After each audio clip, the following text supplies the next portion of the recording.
Cody Proctor continues our team coverage. She is joining us live from that evacuation center at Riverside High School in Chattaroy. Cody, what have you learned out there tonight?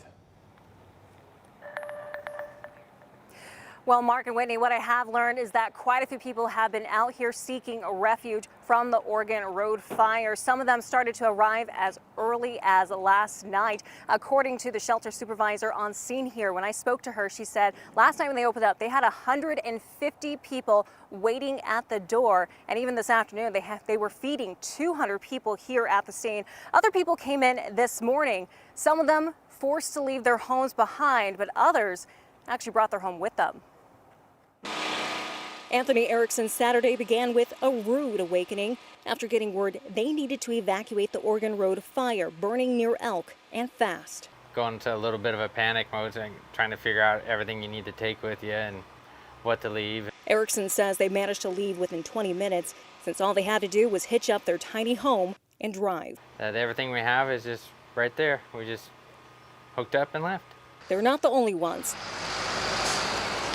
Several people made their way to Riverside High School, many of them camping out in cars and RVs, some with their pets. Potato was scared. Charlie and Linda Love also arrived at the high school Saturday morning after getting several evacuation notices. 2 this morning, and they said, you got to get out now.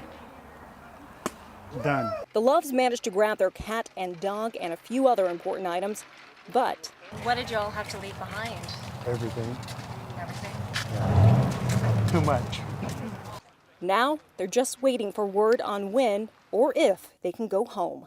It's hard to leave stuff, but you can replace some of that stuff, but you can't replace lives.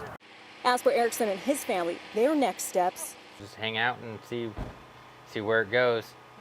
will depend on the fire.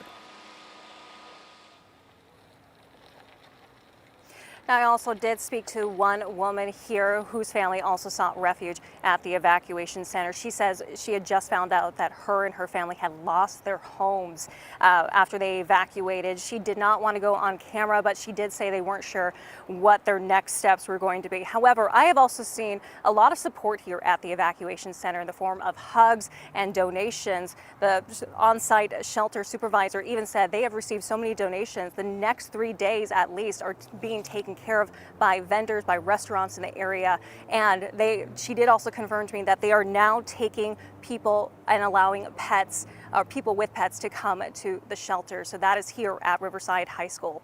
Reporting live in Chattaroy, Cody Proctor, KREM 2 News.